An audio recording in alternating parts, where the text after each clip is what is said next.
Part 1. Mahirap na dalaga tinulungan ang homeless mag-asawa, hindi niya alam na bilyonaryo pala sila. Huwag kalimutan mag-like, mag-subscribe, at mag-comment sa video. Sa isang tahimik na barangay sa gilid ng Maynila, nakatira ang isang dalagang ang pangalan ay Ana Morales. Siya ay 22 taong gulang, payat, simple manamit, at laging may dalang lumang bag na kupas na ang kulay. Ang buhay ni Ana ay hindi madali. Lumaki siyang mahirap. Ang kanyang ama ay namatay dahil sa sakit noong siya ay 10 taong gulang pa lamang. Mula noon, ang kanyang ina na si Aling Rosa ang nagsumikap para mabuhay sila. Naglalaba ito sa mga kapitbahay, minsan nagtitinda ng banana queue sa kanto, minsan naman ay naglilinis ng bahay ng iba. Madalas kulang ang kita. Madalas kulang ang pagkain. Pero kahit ganon, hindi kailanman nagtanim ng galit sa puso si Ana. Anak, laging paalala ng kanyang ina, kahit mahirap tayo, huwag nating hahayaang maging mahirap ang puso natin. At iyon ang prinsipyong baon ni Ana hanggang sa kanyang paglaki. Ang araw-araw na pakikibaka. Tuwing alas 5 ng umaga, gigising si Ana. Mag-iigib siya ng tubig, magluluto ng lugaw, at maghahanda para sa trabaho. Isa siyang kahera sa maliit na grocery store sa bayan. Minimum wage ang sahod.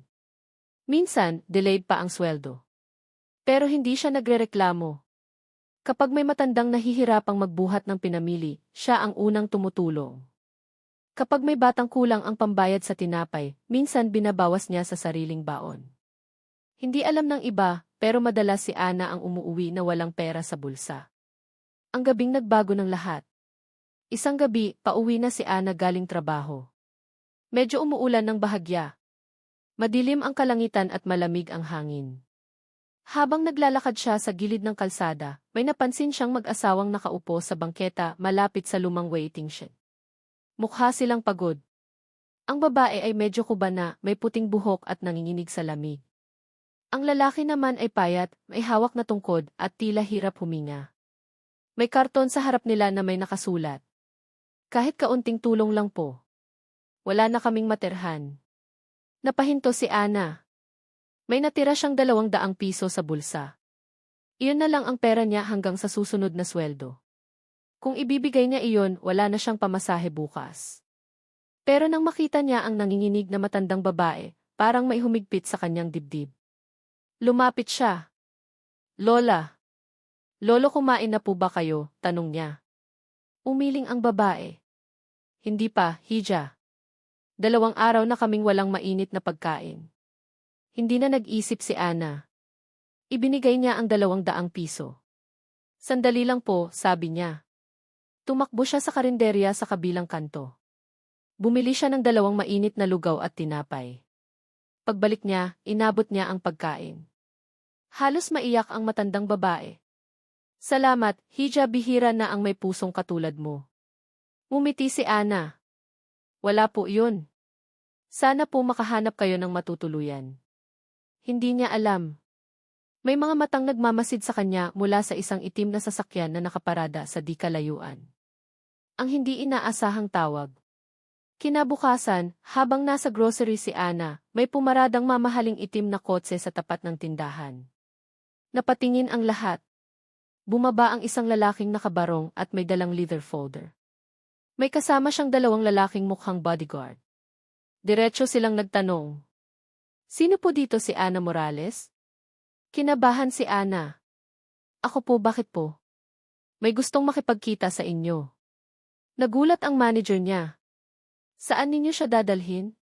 Sa isang ligtas na lugar po. Saglit lang. Hindi alam ni Ana kung matatakot ba siya o magtataka. Pero may kakaibang pakiramdam sa dibdib niya. Sumakay siya sa kotse. Habang umaandar ang sasakyan, napansin niyang papunta sila sa isang mamahaling hotel sa Maynila. Mas lalo siyang kinabahan. Ang nakakagulat na katotohanan. Pagdating sa hotel, dinala siya sa isang private function room. Pagbukas ng pinto, nanlaki ang kanyang mga mata. Nandoon ang matandang mag-asawang tinulungan niya kagabi. Pero ngayon, maayos ang suot nila. Nakabarong ang lalaki. Nakasuot ng eleganteng damit ang babae. Hindi na sila mukhang pulubi. Hiza, malumanay na sabi ng lalaki, pasensya ka na kung niloko ka namin. Hindi makapagsalita si Ana. Kami ay sina Roberto at Elena Villanueva, sabi ng babae. Isa sa pinakamayayamang pamilya sa bansa. Parang tumigil ang mundo ni Ana. Ang pagsubok sa puso. Ipinaliwanag ni Roberto na matagal na silang naghahanap ng taong may tunay na mabuting puso. Marami na silang tinulungan, pero kadalasan, pera lang ang habol ng tao sa kanila. Kaya nagpasya silang magkunwaring homeless. Sinubukan nila ang maraming tao. Karamihan ay hindi sila pinansin. May ilan pang nagtaboy sa kanila. Pero si Ana, hindi lang nagbigay ng pera. Bumili pa siya ng pagkain. At ibinigay pa ang huli niyang pera. Bakit mo ginawa iyon? Tanong ni Elena. Tahimik si Ana sandali. Dahil po mas masakit pong makita ang ibang tao na nagugutom kaysa maramdaman ang sarili kong gutom. Napangiti ang mag-asawa. Doon nila natiyak. Si Ana ang hinahanap nila. Ang alok na magbabago ng buhay. May inilapag na folder sa harap ni Ana. Gusto ka naming tulungan, sabi ni Roberto. Binuksan niya ang folder. Full scholarship sa isang prestihiyosong unibersidad. May buwanang allowance. May bagong bahay para sa kanyang ina. At may oportunidad na magtrabaho sa isa sa kanilang kumpanya pagkatapos ng pag-aaral. Napaluha si Ana. Hindi ko po kailangan ng ganito. Ngumiti si Elena. Hindi ito awa. Ito ay gantimpala. Isang mabigat na desisyon. Umuwi si Ana na puno ng emosyon. Ikinuwento niya ang lahat sa kanyang ina. Napaiyak si Aling Rosa. Anak, minsan lang dumating ang ganitong biyaya. Tinanim mo ang kabutihan. Ngayon, umaani ka. Pero hindi pa rin sigurado si Ana. Takot siya sa malaking pagbabago. Takot siyang baka magbago siya. Kinabukasan, bumalik siya sa hotel. Tinatanggap ko po, sabi niya. Pero may isang kondisyon. Nagulat ang mag-asawa. Ano iyon? Gusto ko pong makatulong din sa ibang mahihirap kapag kaya ko na. Napangiti si Roberto. Mas lalo kitang hinahangaan ngayon. Simula pa lamang. Hindi alam ni Ana. Ito pa lamang ang simula. Sa pagtanggap niya ng alok, papasok siya sa mundong hindi niya nakasanayan. Mundo ng kayamanan. Mundo ng kapangyarihan. At mundo ng mga taong hindi matutuwa sa kanyang pagdating. May isang tao sa pamilya Villanueva. Isang babaeng sanay sa luho. Isang babaeng gustong siya ang maging tagapagmana. At hindi niya matatanggap na isang simpleng mahirap na dalaga ang napili ng kanyang lolo at lola. Ang pangalan niya ay Beatrice Villanueva. At sa susunod na kabanata, magsisimula ang tunay na pagsubok ni Ana. Part 2 ang unang hakbang sa mundo ng mayayaman. Huwag kalimutan mag-like, mag-subscribe at mag-comment sa video. Matapos tanggapin ni Ana ang alok ni Roberto at Elena Villanueva, hindi pa rin siya makapaniwala sa mga nangyayari sa kanyang buhay. Parang panaginip. Isang linggo lamang ang lumipas at agad nagsimula ang pagbabago. Isang umaga, may dumating na delivery truck sa kanilang maliit na bahay. Mga gamit. Mga kahon. Mga bagong kasangkapan. Kasama rin ang isang ahente ng real estate. Ma'am Ana, handa na po ang bahay ninyo. Napatigil si Ana. Bahay? Opo. Regalo po ng pamilya Villanueva. Napaiyak si Aling Rosa nang makita nila ang bagong bahay. Hindi ito mansion. Hindi ito palasyo. Pero para sa kanila, ito ay paraiso. 2 kwarto. May sariling banyo. May malinis na kusina. May maliit na sala. At higit sa lahat, hindi na tumutulo ang bubong kapag umuulan. Ang unang araw sa unibersidad. Ilang araw matapos iyon, nagsimula na ang enrollment ni Ana sa isang prestihiyosong unibersidad sa Maynila. Pagpasok pa lang niya sa campus, nanliliit siya. Lahat ng estudyante ay mukhang mayayaman. Mamahaling damit. Mamahaling sapatos. Mamaling cellphone. Samantalang siya, simple pa rin. Naka-blouse lang at maong. May lumapit sa kanya. Hi! Freshman ka? Tanong ng isang magandang babae na mukhang sosyal. Opo, sagot ni Ana. Anong course mo? Business management po. Ngumiti ang babae. Ah, interesting. Pero ramdam ni Ana ang kakaibang tono. Hindi ito mainit na pagtanggap. Ito ay pagsusuri. At maya-maya lang may narinig siyang bulungan sa likod niya. Siya ba yung scholar daw ng Villanueva family? Talaga? Pulubi raw dati pamilya niya. Wow! Biglang swerte. Parang may kumurot sa puso ni Ana. Hindi pa man nagsisimula ang klase, may humuhusga na sa kanya. Ang pagpapakilala kay Beatrice. Sa unang linggo ng klase, may isang espesyal na event ang universidad. Guest speaker ang kilalang negosyante, si Roberto Villanueva. Nasa front row si Ana. Habang nagsasalita si Roberto tungkol sa sipag at integridad, may isang babaeng pumasok sa auditorium. Matangkad. Maganda. Eleganteng-elegante. Lahat na patingin. Iyon si Beatrice Villanueva. Apo ni Roberto. At kilala sa campus bilang the Queen niya. Pagkatapos ng event, nilapitan niya si Ana. So ikaw pala si Ana, malamig na sabi niya. Opo, sagot ni Ana. I heard a lot about you. Hindi iyon papuri. Ramdam ni Ana ang lamig sa boses niya. Maswerte ka, dagdag ni Beatrice. Hindi lahat nabibigyan ng ganitong opportunity. Opo, nagpapasalamat po talaga ako. Biglang humiti si Beatrice, pero hindi ito tunay. Enjoy it while it lasts. At umalis siya. Hindi maintindihan ni Ana kung bakit may galit sa mga mata nito. Ang lihim na galit.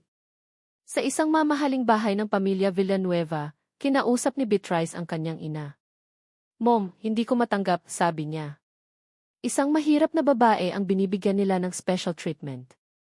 Anak, desisyon iyon ng lolo at lola mo, sagot ng kanyang ina. Pero ako ang apo. Ako ang dapat na tagapagmana. Hindi niya alam. May plano siya. At hindi maganda iyon para kay Ana. Ang unang pagsubok. Makalipas ang ilang linggo, may group project si Ana sa klase. Kasama niya si Beatrice at dalawa pang estudyante. Okay, Ana, sabi ni Beatrice. Ikaw na bahala sa financial analysis. Opo. Buong linggo nagpagod si Ana. Nag-research. Nag-aral. Nagpuyat. Pero sa araw ng presentation, iba ang nangyari. Nang magsimula na ang report, may ipinakitang file si Beatrice. Mukhang mali ang ginawa ni Ana, sabi niya sa harap ng klase. Nagulat si Ana. Ano? Hindi poti. Pagtingin niya sa screen, hindi iyon ang file niya. May mali sa data. May error. Napahiya siya. Napabulong ang mga kaklase. Akala ko matalino. Scholar lang pala. Hindi alam ni Ana kung paano nangyari iyon. Pero malinaw sa kanya. May nagpalit ng file. At alam niya kung sino. Ang pagharap. Pagkatapos ng klase, hinarap niya si Beatrice. Bakit mo ginawa iyon? Ngumiti si Beatrice. Ginawa ang ano? Alam mong pinalitan mo ang file ko.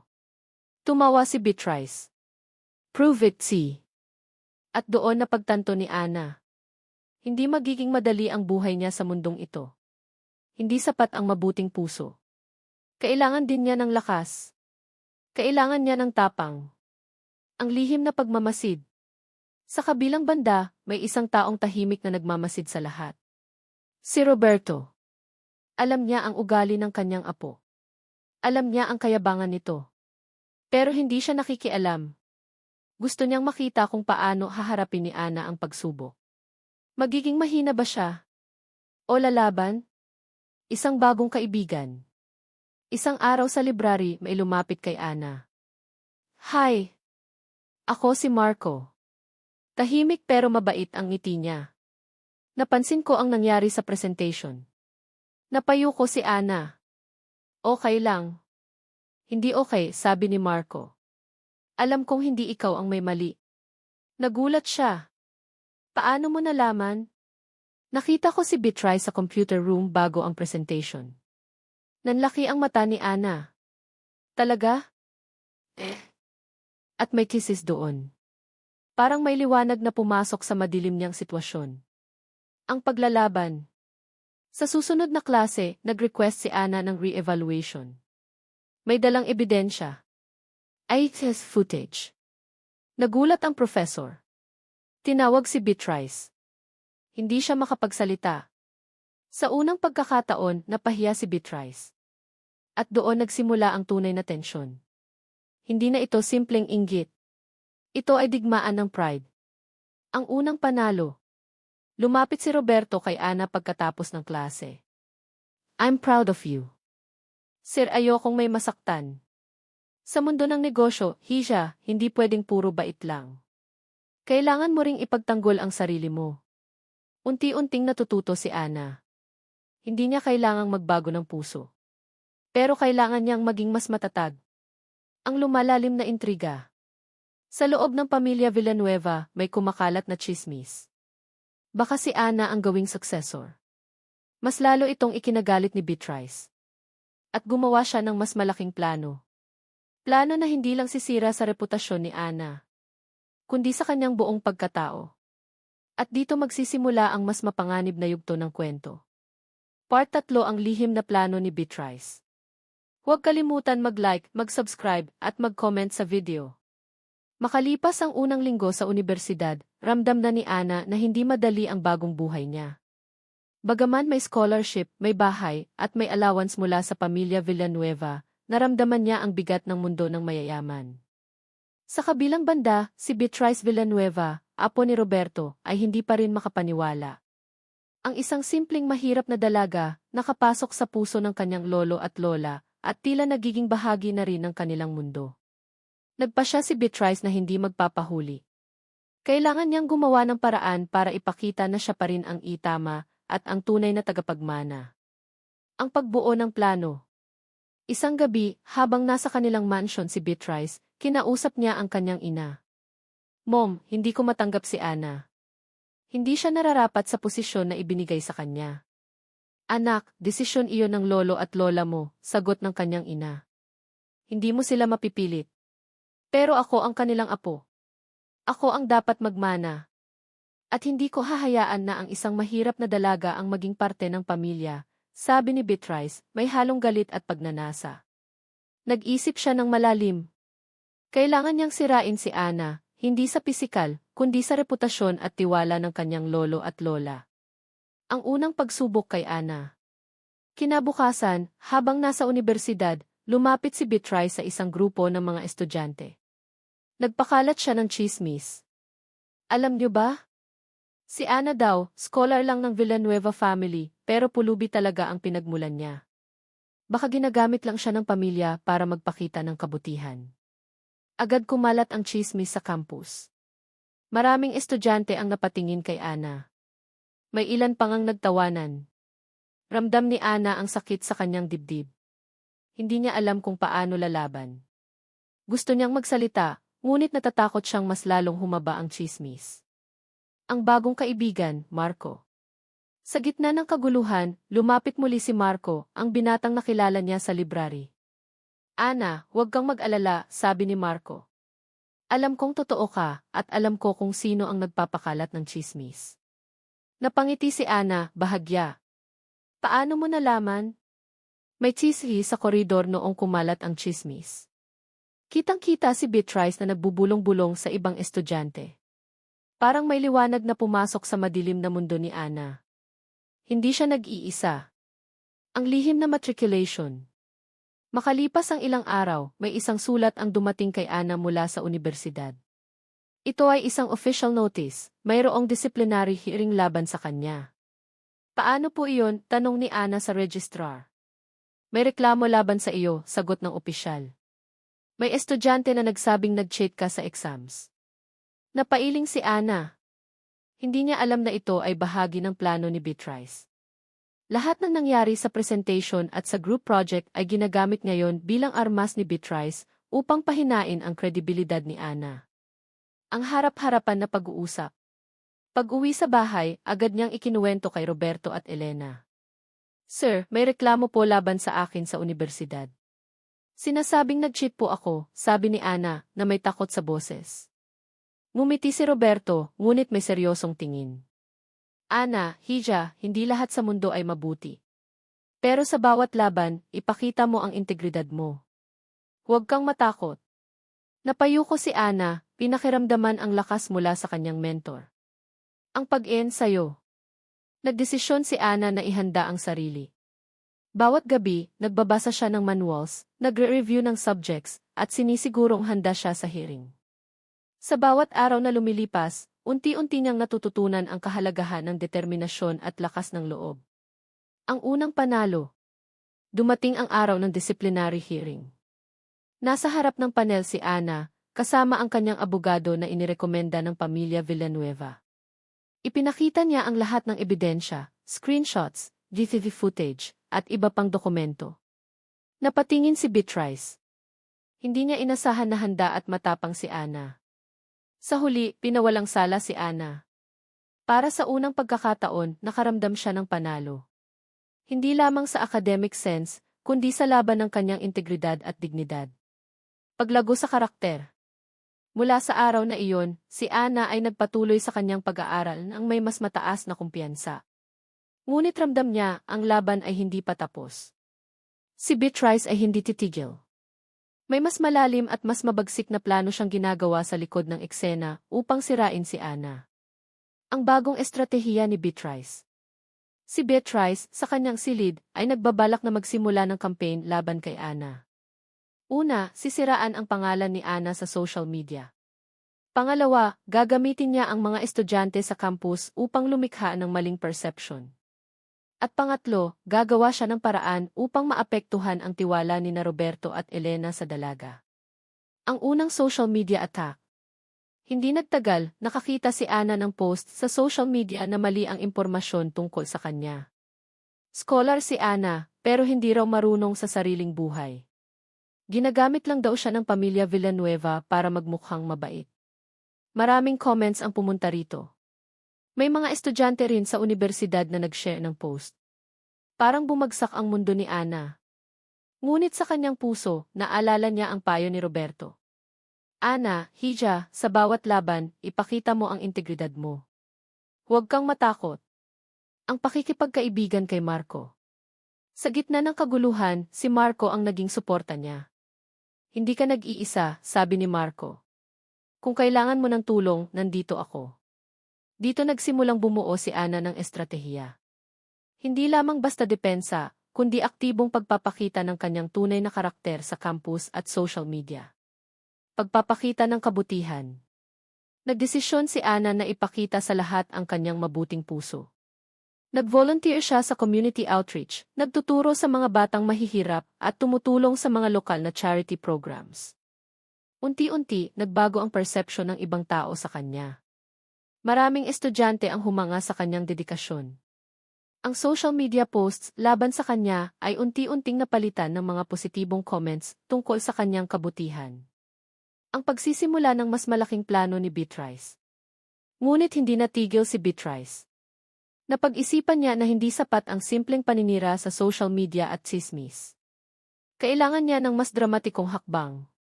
Ihanda ang mga estudyante upang magsimula ng boycott laban kay Ana. Pumunta sa pamilya Villanueva upang lumikha ng duda tungkol sa loyalty at integridad ni Ana. Gamitin ang lahat ng posibleng paraan upang mapahiya at matakot si Ana. Ang emosyonal na laban ni Ana. Sa gitna ng lahat ng ito, natutunan ni Ana ang tunay na halaga ng tapang, integridad, at determinasyon. Hindi siya titigil sa kanyang pangarap kahit na masalimuot at puno ng intriga ang paligid. Ito rin ang nagpatibay sa kanya upang ipaglaban hindi lamang ang kanyang sarili, kundi ang kanyang prinsipyo at ang tiwala ng mga taong nagbigay sa kanya ng pagkakataon. Part 4 ang puso ni Ana at ang lihim na pagmamahal. Huwag kalimutan mag-like, mag-subscribe, at mag-comment sa video. Makalipas ang ilang buwan sa universidad, unti-unting nag-adjust si Ana sa bagong buhay. Bagaman may scholarship, may bahay, at may suporta ng pamilya Villanueva, ramdam pa rin niya ang bigat ng mundo ng mayayaman. Si Beatrice ay patuloy sa kanyang plano. Si Marco, sa kabilang banda, ay patuloy na nagbibigay suporta at inspirasyon kay Ana. Ngunit sa pagkakataong ito, hindi lamang ang akademikong mundo ang susubok kay Ana, pati ang kanyang puso. Ang simula ng romantic tension. Isang hapon, habang nag-aaral sa library, lumapit si Marco. Ana, gusto mo ba ng tulong sa project mo? Sabi niya, may ngiting nakakaakit. Napangiti si Ana. Opo, salamat. Habang nagtutulungan sila, hindi niya maiwasang mapansin kung gaano kabait at maalalahanin si Marco.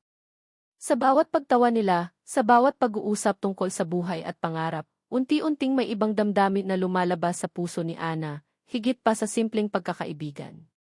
At naramdaman ni Marco ang parehong bagay. Ngunit pareho silang natatakot na sirain ang professional na relasyon at reputasyon sa campus. Ang unang personal na pagsubok. Ngunit sa mundo ng mayayaman, hindi simple ang lahat. Isang gabi, nakatanggap si Ana ng mensahe mula kay Beatrice. Masaya akong makikita ka sa struggle mo. Sana hindi mo isipin na ang puso mo ay ligtas sa akin. Hindi maintindihan ni Ana ang ibig sabihin nito, ngunit ramdam niya ang banta. Ipinagpatuloy niya ang pag-aaral, ngunit naramdaman niya ang presyon ng Beatrice. Ang bawat maliit na pagkakamali ay sinusubaybayan, at ang bawat galaw niya ay napapansin ng mayayamang apo na may agenda. Ang intriga ni Beatrice. Nagplano si Beatrice na gumawa ng public embarrassment sa campus. Sa isang school event, may isang social media campaign na pinasimulan ang mga estudyante upang questionin ang scholarship at credibility ni Ana. Maraming estudyante ang natakot na lumapit kay Ana. Ngunit dito, ipinakita ni Ana ang kanyang tapang at integridad. Hindi ako dito para sirain ang ibang tao. Dito ako upang matuto at makapagbigay rin ng tulong sa iba, sabi niya sa harap ng maraming tao. Napahanga si Marco sa kanyang tapang. At sa puntong iyon, lumakas ang pagkakakilanlan ni Ana sa campus, hindi lamang bilang scholar, kundi bilang tao na may prinsipyo at puso.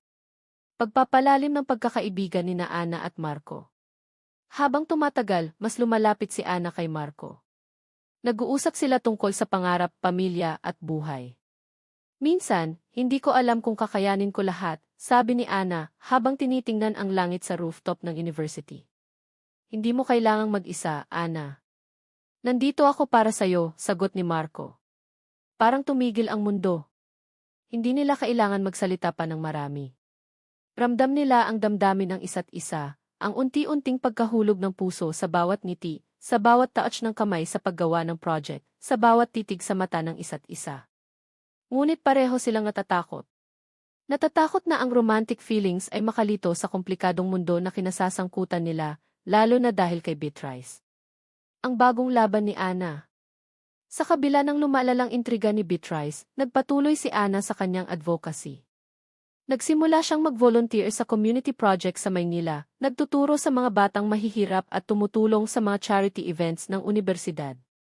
Unti-unti napansin ito ng buong campus. Ang dating social media attacks laban sa kanya ay unti-unting napalitan ng positibong balita. Ngunit alam ni Ana na hindi pa tapos ang laban. Beatrice ay patuloy na nag-iisip ng bagong paraan upang siraan siya. Ang unang close call. Isang gabi, habang pauwi si Ana, may nakasalubong siyang grupo ng estudyante na sinuportahan ni Beatrice. Ha! Ana, narinig mo ba? Sinusubukan mong magmukhang mabait, pero puro show lang daw ang ginagawa mo, sabi ng isa. Nilingon ni Ana ang grupo, may hawak na determination sa kanyang mga mata. Hindi siya natakot. Kung gusto ninyo, pakinggan ninyo ang tunay na dahilan kung bakit ako nandito, sagot niya. Hindi nila sinasadyang napahanga ni Ana ang ilan sa kanila.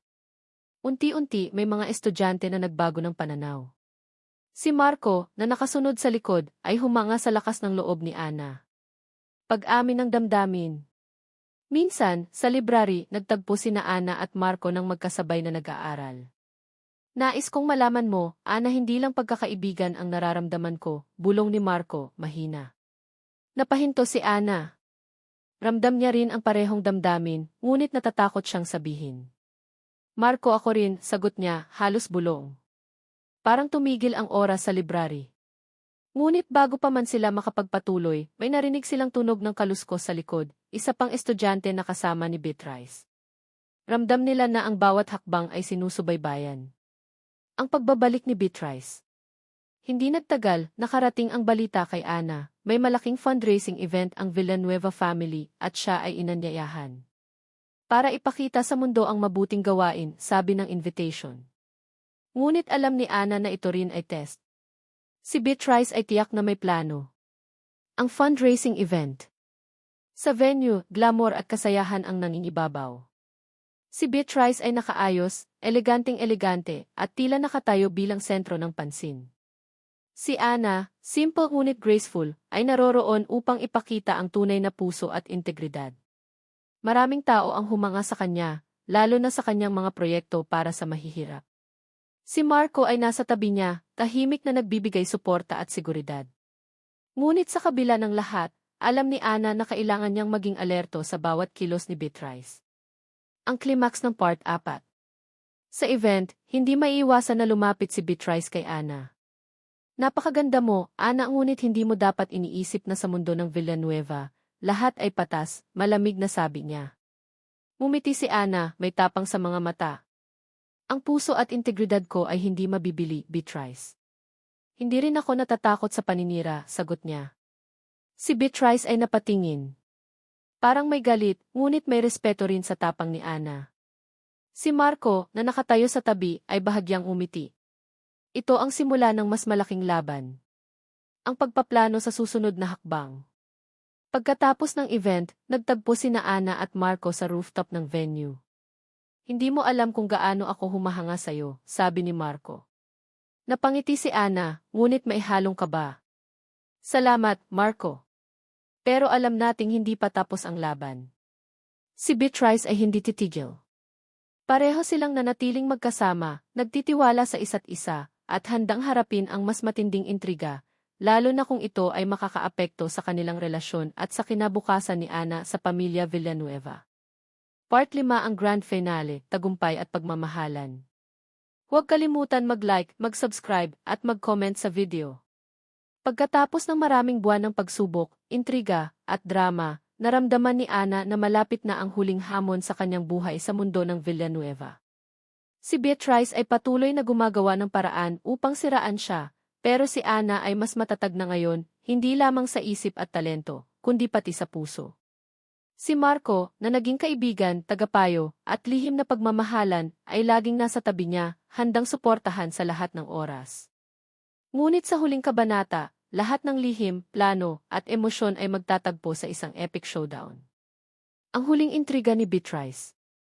Sa umaga ng malaking corporate gala ng pamilya Villanueva, nagplano si Beatrice ng panibagong trick. Kung hindi ko siya mapapahiya ngayon, hindi ko matatanggap ang kanyang tagumpay, sabi niya sa kanyang sarili. Nag-order siya ng ilang estudyante na gumawa ng peking report tungkol sa integrity ni Ana, at ihain ito sa harap ng lolo at lola niya. Plano ni Beatrice na ipakita na si Ana ay hindi karapat-dapat sa posisyon, at baka maalis ang scholarship at oportunidad. Ang pagharap ni Ana. Si Ana, sa kabilang banda, ay natututo sa bawat pagsubok. Nakakita ako ng clue sa kanilang plano, sabi niya kay Marco habang naglalakad papunta sa gala. Kung hahayaan natin silang siraan ang pangalan natin, lahat ng pinaghirapan natin ay mawawala, dagdag ni Marco. Huminga ng malalim si Ana. Handa na ako. Ngayon ko ipapakita na ang kabutihan, determinasyon, at integridad ko ay hindi matitinad, sabi niya. Ang gala ng Villanueva. Sa gala, kumpleto ang mga bisita, mayayaman, estudyante, at mga business associates. Si Beatrice ay nakatayo sa harap, eleganteng-elegant, handang humamon kay Ana. Ipinakita ni Beatrice ang peking report sa publiko.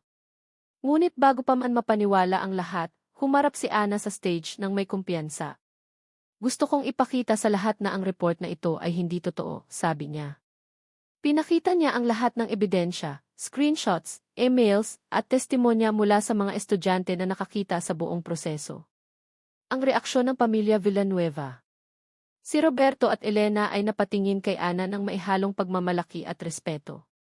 Ana, Hija, ipinakita mo ang tunay na integridad at tapang mo, sabi ni Roberto. Hindi lang scholarship ang ibinigay namin sa'yo, ngunit nakita rin namin ang tibay ng iyong puso, dagdag ni Elena.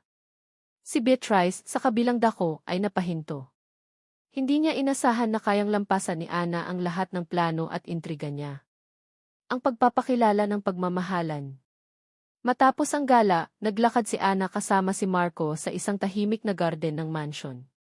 Ana, gusto kong malaman mo, hindi ko na kayang itago ang nararamdaman ko, sabi ni Marco habang hawak ang kamay niya. Napangiti si Ana at bahagyang napaluha. Marco, ako rin, sagot niya. Parang huminto ang mundo sa kanilang paligid. Ngunit ngayon, hindi ito nakatayo sa pangamba, kundi sa tiwala at pagmamahalan. Ang pagbabago ni Beatrice. Si Beatrice, sa kabilang banda, ay napagtanto ang katotohanan. Kahit gaano siya ka-intelligent at ka-strategic, hindi niya kayang lampasan ang pusong tapat at integridad ni Ana. Dumating ang sandali na kailangan niyang tanggapin, si Ana ay mailugar sa puso at pamilya Villanueva. Ang pagkilala sa kabutihan ni Ana. Sa loob ng mansion, nagkaroon ng espesyal na seremony ang pamilya Villanueva. Ipinagmamalaki namin si Ana Morales, sabi ni Roberto, habang hawak ang kamay ni Ana. Ang kabutihan, determinasyon, at integridad niya ay nagbigay inspirasyon sa amin at sa buong unibersidad, dagdag ni Elena. Si Beatrice ay nakatayo, tahimik, ngunit may halong respeto at pagkatuto. Si Marco ay ngumiti sa tabi ni Ana, at ramdam ang tunay na pagmamahalan sa kanilang mga mata. Ang paglago at panibagong simula. Mula sa gabing iyon, nagbago ang buhay ni Ana. Hindi lamang siya scholar at bahagi ng pamilya Villanueva, ngunit siya rin ay inspirasyon sa maraming tao, estudyante at kabataan sa buong campus. Natutunan ni Ana na sa bawat laban at intriga, ang pinakamahalaga ay ang tibay ng puso at katapangan. Si Marco ay naging partner niya sa buhay, hindi lamang sa projects at advocacy, kundi sa puso rin. Si Beatrice, bagaman may galit noon, ay natutong respetuhin ang tagumpay at integridad ng iba. Ang tagumpay ng kabutihan. Ang huling mensahe ng kwento. Hindi matitinag ang kabutihan at integridad, kahit gaano kalakas ang intriga o paninira. Ang tunay na pagmamahal ay lumalago sa tiwala at suporta. Ang pagsusumikap at determinasyon ay nagbubukas ng pinto sa tagumpay. At si Ana, mula sa simpleng dalaga sa barangay, ay naging simbolo ng inspirasyon, isang dalaga na hindi pinigilan ng kahirapan o intriga, kundi nagtagumpay sa puso at isip.